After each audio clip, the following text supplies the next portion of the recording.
everyone. Welcome to this episode of Ecoffee with Experts. On today's show, I have with me Jason Di Vece. Now, Jason is the CEO and co-founder of Bytes, a full-service web design and development digital marketing agency headquartered in Burlington, Vermont. He is a digital marketing and SEO consultant with over 10 years of experience in various industries. When he isn't wearing his marketing and CEO hat, he enjoys reading, writing, traveling, and last but not least, spending time with his wife and son. Jason, thank you so much. Welcome to the show. Thanks, Matt. It's a pleasure to be here. Yeah. So you've had an interesting journey so far. Who was Jason as a school kid? Oh, my God. Very kind of scrawny and small, and please pick on me. So, what I'm trying to say is I was very good at making friends as a school kid, outgoing, gregarious, and I wanted everybody to like me. That was me as a school kid. Were you always were you more interested in books or people, or with like sports and things like that, or were you always interested in computers, marketing? That's I see where you're going with the questioning. Yeah. I mean, for sure, I was a bit of a bookworm. My parents were always like, you better get straight A's kind of thing. Or they'll whoop your ass or something like that. Yeah, basically, very kind of hard line, old school kind of thing. Yeah. So academics were always a very kind of serious measure of success in our house. I did do athletics, but I never really excelled at it, being, on the smaller side. But in terms of computers, that is an interesting kind of, I don't know if it's that interesting, but I got started really young. I think fourth grade was the first time I used a Mac and connected to the internet. And I actually remember a program called HyperCard as a fourth grader. And then at that time, as just a kid, I remember being kind of blown away with what you could do with a computer. I just thought it was so interesting. Yeah. My first computer was an Apple IIe with a green monochrome screen, and you had to make this little turtle, which was a flashing triangle, go up on the screen. It was incredible. I remember the first one we had at our house. It was a Mac. It was black and white because you had to pay extra for the color version. And my parents were too cheap to do that. So it was a black and white. These kids nowadays have no idea how good they have it. Like, I've got a 3-year-old nephew who has been playing with an iPhone or Android phone since he was literally born. And I'm just amazed to see what these kids are going to, how they're going to turn out and what they're going to accomplish and all of the technological changes that are going to happen. So, did you always want to get into marketing or did you do something else before? No, starting your agency? I didn't. I really didn't want to get to marketing. Honestly, I didn't even see myself as a leader, someone running a company, a business with staff. Yeah. I wanted. Yeah, I mean, I went to school and I studied graphic design, is what I'm like, trained in or whatever. Okay. But that's what I got my degree in. But of course, that was for primarily print advertising, which we all know how things went there. And the time that I did spend on the more like marketing side was more technical, I guess. I learned. I spent a lot of time learning Flash, Adobe. Well, what was then Macromedia Flash, which Adobe purchased. And writing games. I thought that was really cool. So for a minute, I thought, for sure. If graphic design doesn't work out, maybe I'll do something. A Flash developer. But who supports Flash anymore? I hear you. I kind of picked the wrong passion, so to speak. Yeah. So with this, how I really got into web development or websites, building websites and marketing, actually was from travel. I spent a year teaching abroad in Korea, and as part of that, I had a WordPress blog. Somebody told me about WordPress, right? And I used that to, explore my other passion, which was writing. And I started blogging. And that was my introduction to WordPress, which was around 2009. And that's how it kind of got started, because I was trying to build awareness for my own whatever personal brand, if you want that, but more just like I wanted people to read what I was writing. Right. So absolutely. So I had to, I got introduced to these concepts of search engine optimization, getting people to link to your blog and getting people to share your content. And, how do you do that? So it started as a very, I guess you could call it a selfish sort of endeavor. For sure. That's okay. And and really that's where it all started. Yeah. That's how I got like really interested in this world. Yeah. Hey, I started by typing in and no more selfish. I don't think they're going to even more selfish of a phrase, how to make money online. Back in 2006. Right. So, it's interesting. So basically you birthed doing marketing out of taking a teaching job in Korea and starting your WordPress blog. That's pretty neat. That's correct. That is, if I hadn't done that, then I definitely wouldn't be sitting here today. It's odd to think about that because like teaching in Korea, like running a digital marketing and web design agency, like how do those two come together? And it really was just exploring kind of a passion project, which was writing, right? That it all started for me there. And when I came back from Korea, of course I needed a job, and I got one as an SEO analyst at a big tech company that's here in Vermont. And so that was kind of my actual training, I guess, on like, here's how SEO works for real if you're going to make money, right? Yeah. And make money doing that kind of work. And that is where I connected with my business partner who I knew from college.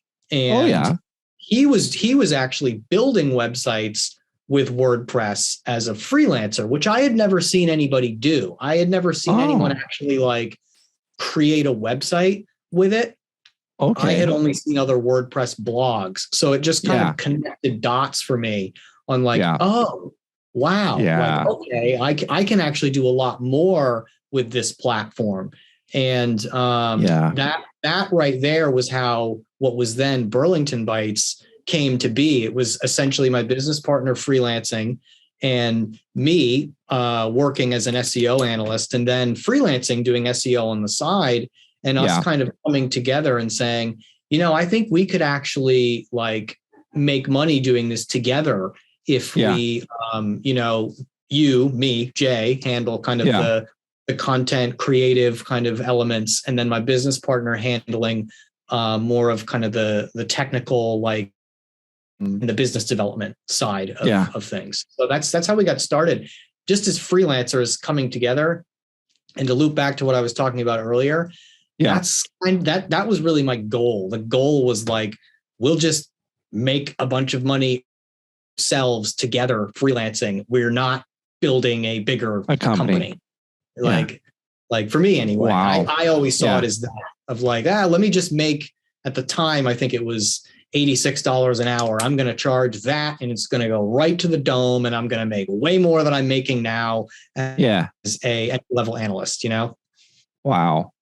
So you two came together, you started this agency. It was called Bytes, Burlington Bytes, right? Burlington Bytes? Burlington Bytes. Yeah. Cause we're in Burlington, Vermont, and my business partner had started it, about a year and a half prior to when I partnered with him. Maybe it was probably 2 years actually to where I partnered with him, but it was just him. It was him freelancing under the name Burlington Bytes. That was his business name. Okay. So he was just operating a company, but he was mainly just I say just a freelancer, but I mean, you make good money freelancing. Right. I shouldn't diminish that. I'm not just a freelancer, but on the surface, it sounds like it was a lot more than Burlington. Burlington Bytes was one person. And I think he really had the vision of something bigger, grander than what I had. You know what I mean? I was just thinking kind of very small at that time. Yeah. It's interesting. Like I kind of wish I had gone that route in regards to because I started an agency that looked like it was an agency and it was, bigger than it really was. But in hindsight, I wish I had just like registered my name as a domain name and started blogging about certain subjects, SEO, digital marketing, all those things, and then grown into it and then launched a company. But yeah, no matter how you do it, it can be done. You know what I mean? Like,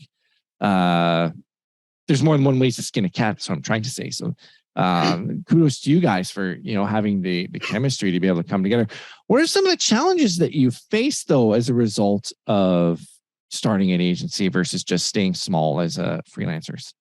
Oh man, pick your poison. I think that one of the things that I've seen a lot of people that are kind of replicating what we were doing. They're freelancing, building their own portfolio of clients, and they reach sort of critical mass on their own where they can no longer do the work themselves. They need to hire. And what I tell people is like, and I do say this, these are my exact words. I say, don't fucking hire anyone. Like go as long as you can without hiring anybody, because the moment that happens, everything changes. It's no longer just you or just you and your business partner who have a vested interest in the success of the company or agency or whatever. So the moment you bring somebody else on, it really is a tremendous challenge, because probably the biggest challenge in my mind, because you now have culture that is, you create a culture, right? You introduce a third element, and you now have to think completely differently. It's like no longer about how much money am I going to make? It's, well, I need to keep this person happy and I need to keep them busy. Otherwise, like, it's not good for them. It's not good for me. So, you really have to think about the whole thing differently, right? If you want them to take, you seriously as an employer or even as a person or a manager. So it completely changes the dynamic. And I would say that was our biggest challenge in the beginning was hiring, because we made some poor hires, like people say, don't hire your friends. And I don't necessarily agree with that. I think that can work really well, but it can also really hurt you, because you have people that will take advantage of your relationship, and that can be very detrimental for a growing company to have turnover in a short period of time. So that took us a while to figure out. And what I mean there is like to figure out the type of person that we should be looking to hire, and how to, give them what they need to be successful. We in the early days of Burlington Bytes, we didn't have titles. Like everybody just kind of did what was needed.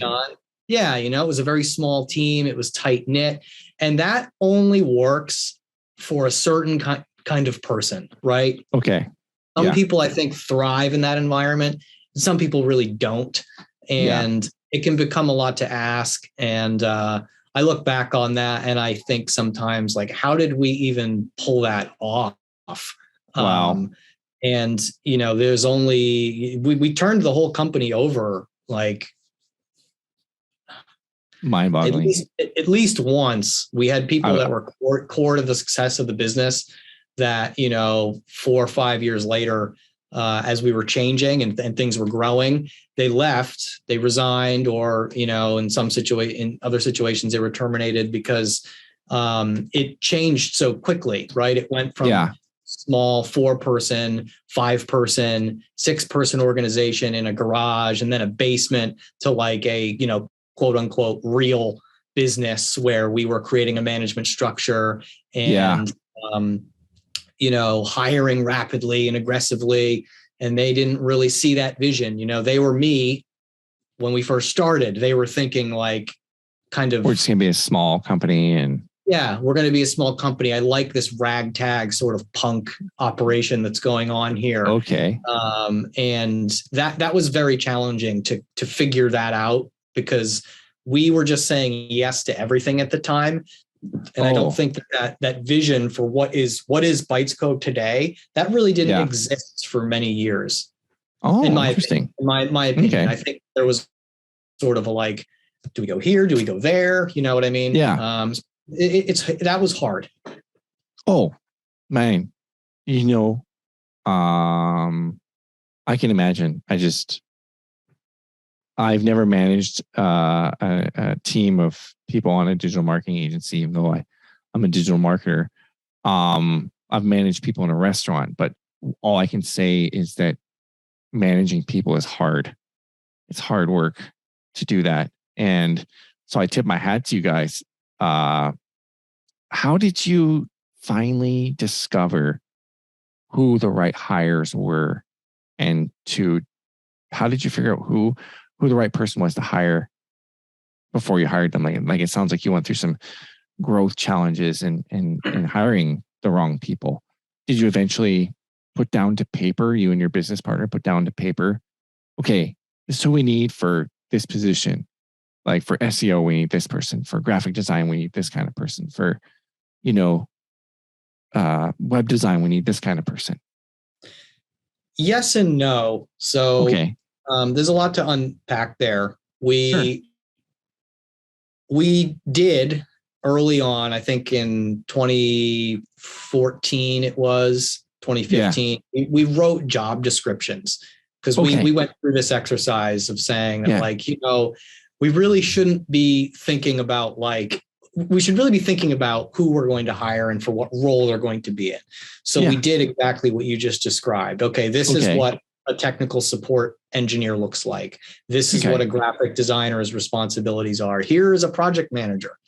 Yeah. And that was really helpful in the recruiting side because we were able to actually get people to apply to work for Burlington Bytes. Previous to that, I don't think I clarified this before. The hires we made were like people we knew or like friends of friends. It was referral, it was like referral based, or like when we had interns for a project one summer, we just basically posted something on Facebook, and there's a University of Vermont right in town here. So we were able to pretty easily find college kids to do data entry. You know what I mean? But that's not something that's long term. So what we kind of figured out over the years doing this process was, I guess, kind of like, it's hard for me to say what works and what doesn't, because I'm kind of an instincts guy. And what I mean, I still do this today. What I mean is if I talk to somebody for 30 minutes and I get a really good vibe and they interview well, I'm inclined to just hire them. I really am. I know that might sound crazy to say that, right? Because it's like, well, what about reference checking, or what about having your team weigh in? And I do that. Do that. But I didn't used to do that. We used to just we'd meet somebody, we'd have a beer, and we'd say, yeah, they're going to be great. Let's get them in here. And some of those people are still here. And it's been 6 years. Okay. Wow. So I think what I'm saying there is like, in a way, it's kind of like, forming a new relationship, right? In some instances, it just clicks. And I think you just know, and you shouldn't fight that. I really feel like you should just go for it in those situations. And it doesn't always work out, but I will say when it has worked out here, it has been tremendously successful. I mean, these people, I mean, there's one person in particular, well, two really, that are higher ups here. They've been here, I think I mentioned this, 6+ years, but in both cases, we just basically hired them on the spot, and we were like, yeah, you're great. Like, we want you here. Like, and that is something I've learned over the years, is to trust your instincts. And on the flip side of it, something that I would say has been a lesson is, this is easier said than done, but like, don't hire under duress. Like, we've had to do that many times in the past, where it's like, shit, we need somebody now. We have so much fucking work. What are we going to do? And we kind of look past what are pretty obvious red flags, right? And then I want to talk to you about that. And then it turns out it doesn't work out, right? Yeah. So what are some of the red flags that someone's not going to work out over the years that you've discovered? That's a great question. I mean, an obvious one, I'm sure people have said this to you over the years, is you look at a resume and it's like, oh, they've had like 6 jobs in the last 3 years. That's a little strange. What's up with that? That is, yeah. That to me is always a red flag. Another one, and this is kind of ironic given that I came from the freelancing world, is when and this has happened to us, you have someone that's freelanced for a long time, and now they want to work for an agency, or they want to work for somebody else. That is something that to me is a red flag, because over the years, we have not been able to really make that work. We've hired a couple people in the past that they've been freelancers. They've done digital marketing on their own for however long, or web design. They come on board, and turns out they don't actually really like working a 9 to 5 and being told that they have to hit certain deadlines or follow a certain scope. They're used to making the decisions. They're used to setting the scope. And that can be very challenging, right? When you have like an organization and a team, and you're like, well, one person on the team is clearly doing whatever the fuck they want. It's like, well, we can't have that. You know what I mean? No, you can't. No. Yeah, that's true. And that's one of those things that, like, on paper, it looks really good, right? It's like, wow, this person is so skilled. They can deal with the clients directly. They can build the sites. But then you get them in, and it's like, they don't know what they don't know. They have never really worked for an agency, and it turns out they don't really like it. It's fair. Which is why they should just stay a freelancer. But it's interesting, because they're probably looking for more like, what's the word I'm looking for? Steady income, and maybe being a part of a team and a community and a culture, and maybe they face the reality that they don't have what it takes to actually grow something, because it takes more than just being a technician to be able to grow a business. So maybe there's Matt, you're dead on with that. I mean, those are the things I hear in interviews because I ask that question. I say, like, well, why do you want to give up the freedom of freelancing to work under somebody else? And it usually is along those lines of, well, I'd like a steady paycheck. I really would like benefits. That comes up a lot. Yeah. And the benefit of being on a team. And I should say, I am generalizing right now. I do think that there's situations where it can work, right? I'm not saying I'm just saying, for me, that's one of those things that's like, I'm going to interview them, but we're really going to pay close attention to this and ask some more detailed questions about where they want to go in their career and why. Yeah. Instead of just boom, hiring them without slowing it down and taking your time and getting to know them and asking those digging deeper into those questions and so on and so forth. It's a huge challenge, right? Because when you're, and this is a question I always ask too, is, do you hire for culture, or do you hire for the job? Meaning like, okay, this person has all the skills that I need. Yeah. I don't know that they're going to fit in, but I'm going to look past that because I know they're going to hit the ground running on day one. So I ask that question to every new, that's one of my staple interview questions. I ask everybody that. And the most common answer I get, do you want to know what it is? Yeah, I do actually. I do. Do you take a guess? What do you think people say to that question? Okay, you're asking if they fit the culture, if they're fitting the culture, or if you're hiring for the culture or hiring for the position? Yes. Which would you do? As a small business, you're often faced with that question. Do I hire for culture, or do I hire for the job? It's a limited set of applicants. Yeah. I don't even know how to answer that question. I'd have to Google it. Frankly, I'd have to ask some artificial intelligence for the answer. Well, that's fair. I would hire.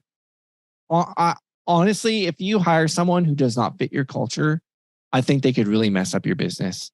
So I think that if you got to hire for culture, you get the wrong fit in there, it could cause some devastating results.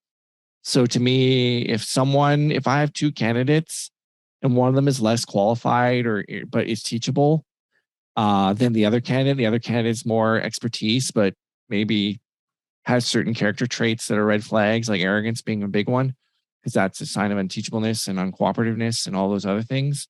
I would lean towards hiring the person who is less experienced and would fit my culture than the person who is more qualified from a technical point of view. Well, Matt, I agree completely with your answer. And I think that has been one of the keys to success of our business is we have really tried to hire for culture more than we've tried to hire for the job. Sometimes you get both, right? And that's the answer people always give. I shouldn't say always, but more often than not, I hear people say, oh, we'll hire for both. And it's like, yeah, no shit. Hiring for both is ideal. You know what that's called? That's called finding a diamond. That's finding a diamond. Everyone, right? We all know how rare those are, right? Yeah. So, because skills can be taught, right? You can teach skills. Yeah, you can, and you can. Sorry, you can get a subscription to Digital Marketer or through my public library card. I get free access to LinkedIn Learning, and I take courses every day for half an hour. So the point I'm trying to make is there's resources out there that you could teach skill, but you can't teach character or chemistry. You can't. It is invaluable. And it works both ways, because if you can create a culture, a work culture where people really want to be there because they like who they work with, maybe they don't love the work all the time, but they can look past it because there's so many other good things about the company that make them want to be there. Like, it's valuable, and it's hard to put a price on that. It's hard to quantify that value. Just very recently, we had, and this has never happened in the 10 years I've been doing this. We recently had somebody resign. They went to another business that was offering them more money. And they came to us and they said, look, I've got this offer on the table. It's for, a meaningful amount more. I'm not going to give the dollar figure, but it was meaningful. It was that's fine. Meaningful amount of money. And we were in a position, my business partner and I, we said, we're not going to match that. I think that, the wage you're being paid is fair. And there's a lot of trade-off to that. It's like you have a very flexible work environment. You don't have to do 9 to 5. We don't even really care if you're full-time, 40 hours a week. We just need. You just want the work done. We need the work done. Right. That's our thing. We need the work. We need it tracked. And very, loose management for this individual. So anyway, they left. They ultimately took the higher offer, and that's totally fine. It was an amicable, breakup. Separation. And what happened about 5 or 6 weeks later was this person actually called and then asked for their job back. They said that they made a mistake, that they really weren't happy with where they were. And, the words that this person used were, I chose money over culture. And and I thought that was really it really hit, right? Because I almost didn't know how to process it. I'm like, whoa, wow. That's a compliment. That's a compliment. Isn't that something? Compliment. That is no, seriously, that's a compliment. Number one, they called to have your job back for a less amount of money, because they realized the grass isn't greener on the other side. Right. So it's, that's a feather in your cap, man. So well, we wish them the best. Did you take them back or no? No, we hired for that position. We had to fill the position. And so, so we did what we did. We have to move forward. Right. Of course you do. And we were able to thankfully, make a replacement, or fill the open position quickly. Which was fortunate for us, because it was, I wouldn't say it was where we were under duress, but it was definitely like, okay, we got to fill this position. Like, let's get on that. So anyway, I guess the larger point I'm making is about when you're hiring and building a business. Like, I feel like that's been one of the biggest keys to our success, is finding people that we really want to work with that are smart. I think that's the other key thing, is like, if you can identify those two things. Is this person smart? And is this person going to fit in with the vibe that I'm creating? I think that is a really, really like important driver for success. And I don't think that enough companies really take that seriously, at least some of the other agencies that I know of and work with. I don't really see that reflected. I hear we've hired people that have worked for some of these, and I hear them say things that like, well, my manager doesn't listen to me, or like, I just don't feel like my work is valued, and these are, on the surface, they sound like they're easy problems to fix. So like, oh, well, I just need to have a meeting with so-and-so more, or I just need to give so-and-so more money, and then they'll feel heard and they'll feel valued. But it really is more complicated than that. It takes a lot of work, which goes back to what you said, Matt. Management is work. It is constant work. Yeah. But if you put in the work, you will be rewarded with a very strong and happy team. And that is why I still do what I do today, because I feel like that's what we have here. Yeah.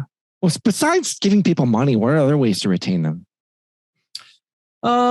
So we do a couple things here that I think help in that regard. One is we have a wellness stipend. So we offer like non-taxable reimbursement monthly for people that, gym, or maybe you bought some running shoes, something like that, I think is a nice perk.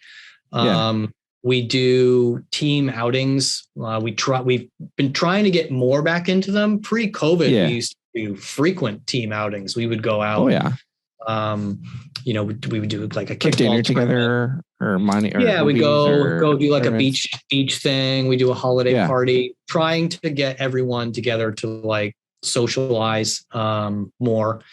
And we're trying to get back into that. I think ultimately what I hear that people value more than most things is the flexibility of to be able to work remotely is really important. I mean, I'm one of the older people here, and I'm 38.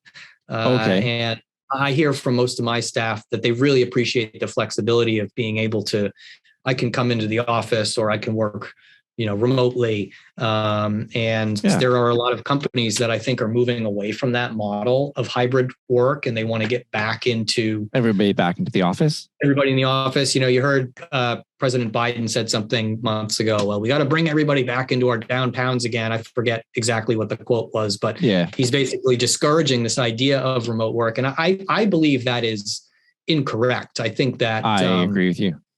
Yeah. And especially for a smaller business like ours, you need to have that flexibility to be competitive.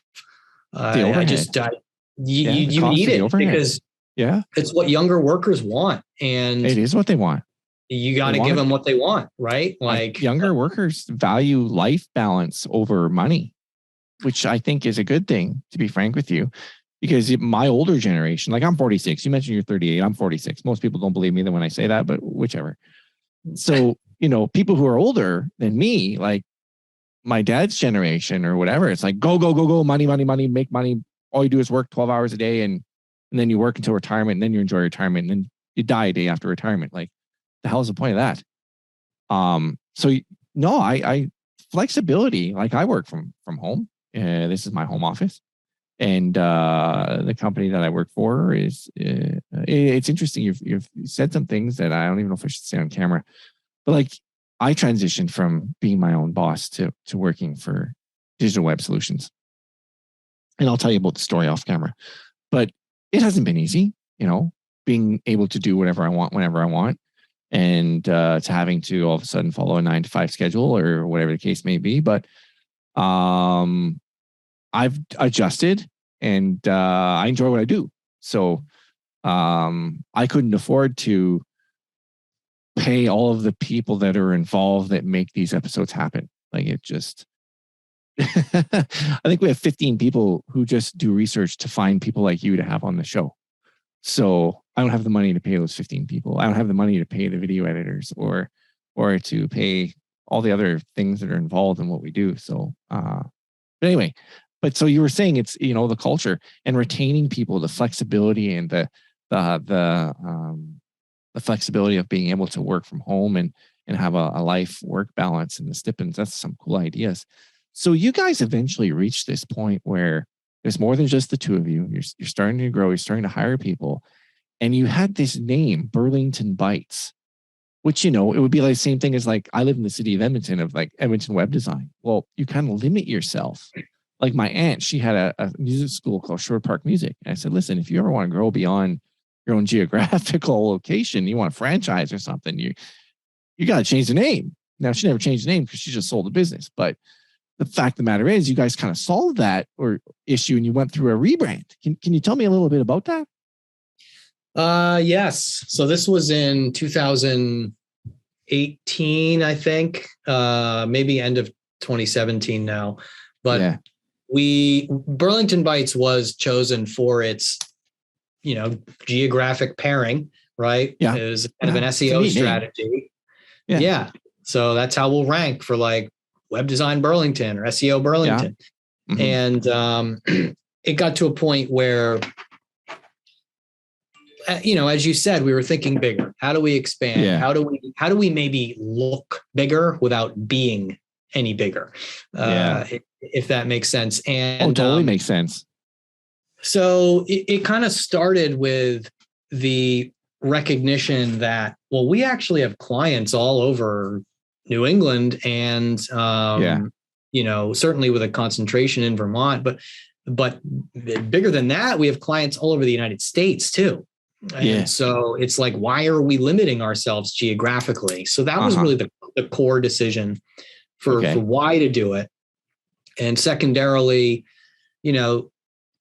the name was always a little confusing to people. They were like, Burlington Bytes. Like, do you write restaurant reviews? I didn't even think about that because the geek in me is just knowing that you're talking about computer bytes in that regard. That was something that came up a lot. And our logo, if I could share with you later if you'd like to see it, but our logo was sort of very like retro and almost cartoony in a way. Like it wasn't really a reflection, I think, of like where we were heading. Because at that time, we did have a vision for growth at that point. We were thinking like, okay, we're going to double down on digital marketing, web design and hosting and custom dev and, supporting all these clients. So beginning that exercise was really quite kind of difficult, I would say, because we all had these different ideas. People that had been in the company for a couple of years at that point, and were really instrumental in the company's growth. So they were invested.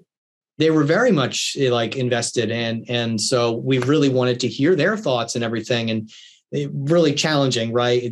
Like you get all these people in a room, everyone has ideas on like, well, what do we call ourselves? What do we want our logo to be? And ultimately, we just ended up dropping the Burlington and becoming Bytes.co. Why the .co in terms of .com is probably money. We could afford Bytes.co. We couldn't afford Bytes.com. Yeah, I imagine Bytes.com is probably worth a lot of money. If it's even available, it's even available. I was looking up a domain name the other day and they wanted $750 million for it. $750,000 for it. That sounds, more accurate. So, sorry, $750,000 for it. So it was weird I almost feel like it was out of exasperation that we just landed on Bytes.co, if I'm being honest, just because the process was so taxing and we were redesigning our website as part of this. And, it got done. It was just a really, I would say rocky, and it didn't have to be, but remember we had a CEO at the time who really didn't work for much longer after that. That's interesting. I don't know if I should cry there or not. Well, he had a lot of opinions. Just wasn't the right fit. No, not the right fit. I mean, in hindsight, goes back to our culture thing. Like culturally, he was grossly misaligned. And it was actually like hindsight's 2020, of course, but in hindsight, you look back and you're like, well, that was never going to work out. I don't know what we were thinking. And there were some good things that he, pushed forward, like ultimately this rebrand, but there was also a lot of collateral damage that came from it. I think our current website is part of that. Like, I was never really happy with that design, I think other people kind of on the team were like, yeah, good enough. It's better than what we have. Let's just get it out there and get it done. Yeah. You know what I mean? Yeah. Well, it's not to say you can't always, websites are, as you probably realize, are growing organisms really. So it's not like you couldn't, if you wanted to change it. We're actually redesigning it now. We're in the process of redesigning it. The new Bytes.co should be live in September. And cool. Yeah, we're all super excited for that because it's like, let's apply everything that we learned from the last time we did this and really make it more fun and collaborative. Right on.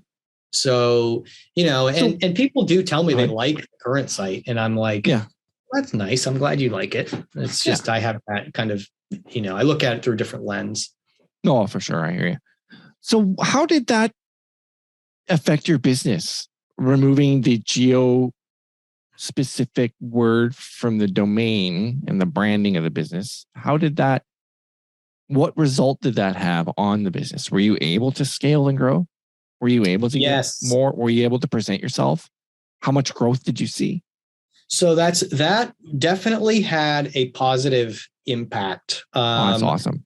It was a little rough at first in terms of like our web presence. Our SEO, like our visibility kind of took a hit for a little while. New domain. We tried to do the 301s. Yeah. And we did. I think we did an okay job, but as you know, like SEO is something that you have to keep working at it, Yep. And I think we did a good job on like the upfront, like site launch, site architecture thing, but we didn't have anyone really watching it or managing it like for months after that, which was a huge mistake. We really needed to be like producing content, tracking keywords, optimizing. So anyway, that was something. If anyone is going through a rebrand like that, really plan for what's this look like on the backside, because we did not. And I think that hurt our visibility, and we ended up having to spend more money on AdWords to make up, right? To retain that lead volume. So, but the net positive there was we were able to actually get in with, I guess you'd call them enterprise clients, right? And I use that word kind of loosely because I think people define that differently. But for us, much larger organizations that we had not previously done a lot of business with. We had a couple, don't get me wrong, but we weren't really like, if we were getting those, they were generally referral. And, it was rare. Whereas the first year as Bytes Co., I remember we engaged in several conversations with some very like big players in the area for e-commerce and just heavy custom dev and support work. I think they looked at us and they saw just a more polished professional organization.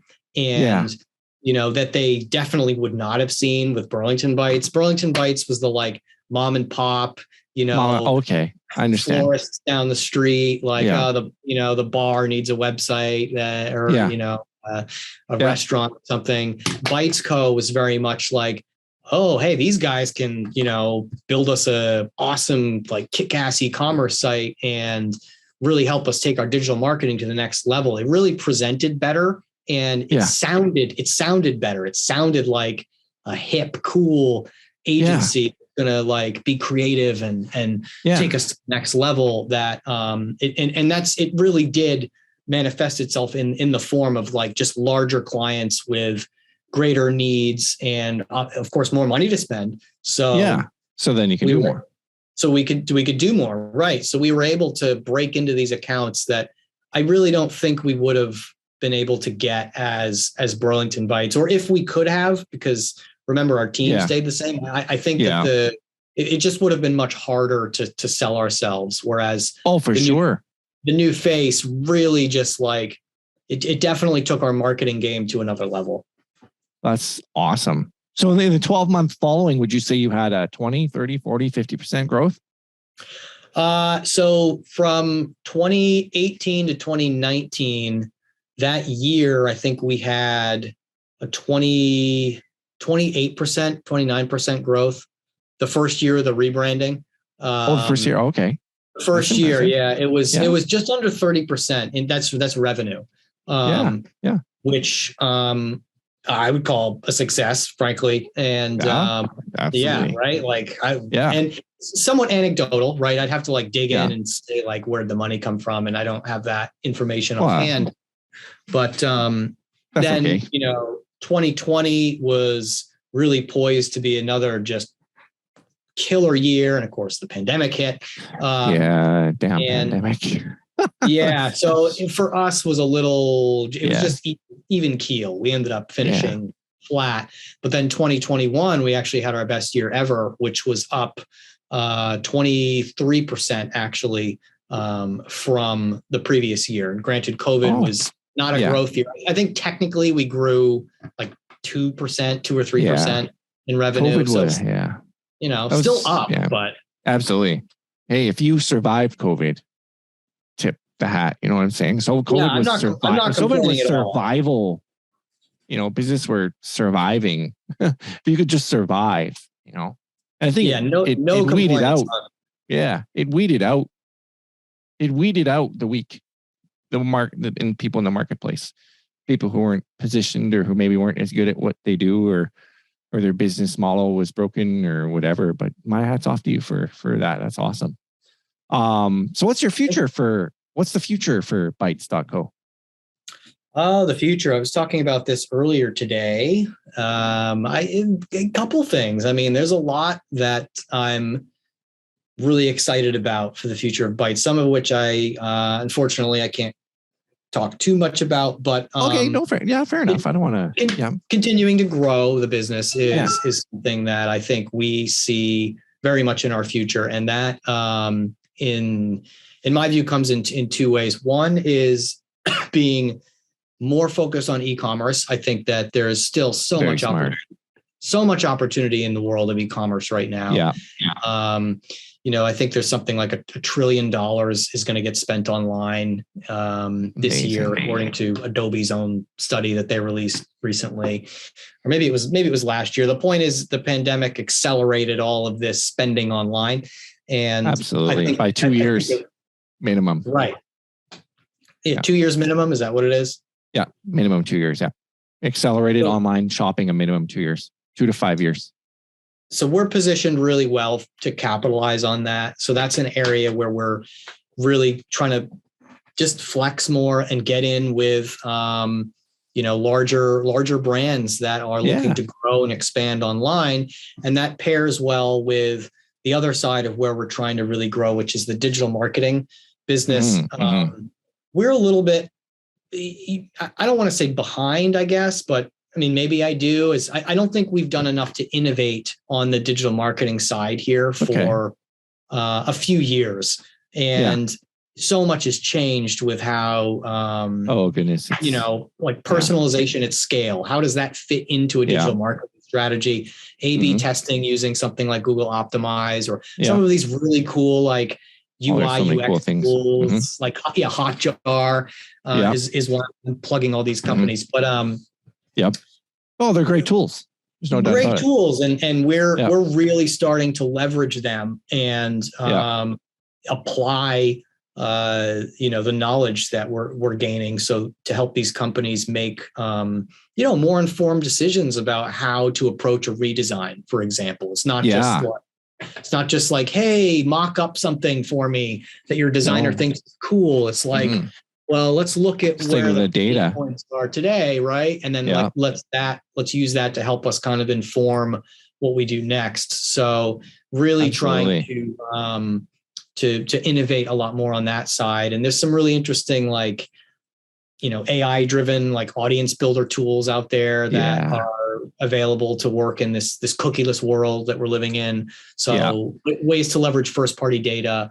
So I think there's more coming on that side. And I'm also really interested in, sorry, go ahead. No, go ahead.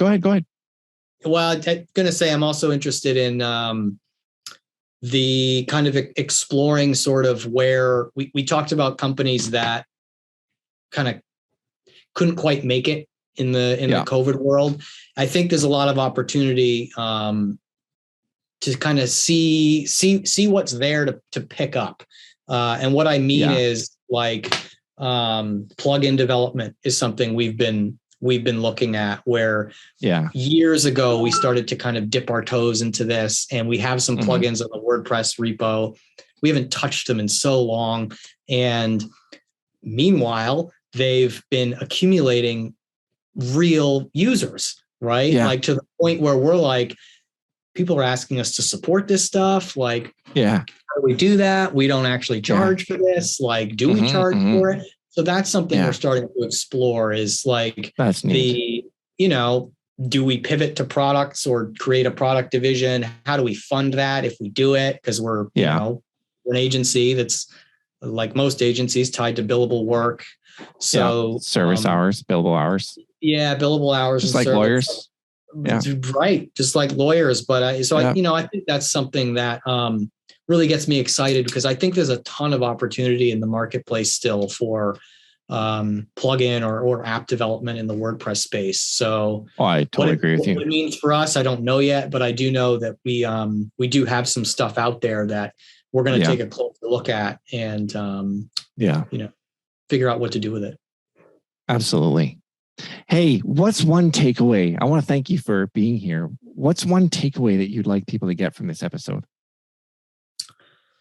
Well, I guess it depends on who I'm talking to. Agency owners. If you could say one thing to an agency owner, I think I know what it is, because you said it already. You just probably the one thing that you said, and I don't want to say it for you.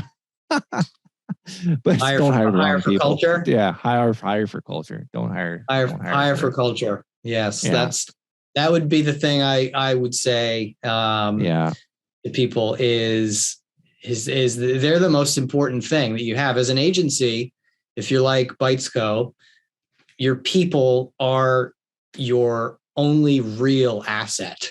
Yeah, and they need to be treated like people, not assets or commodities that are disposable or can be replaced. I think that is a antiquated way of thinking. And I think that if you really are going to grow, then you have to think about what is your culture and what are your people worth to you, and how do you keep them happy and willing to work for you, and that is, I think, today more challenging than it has ever been.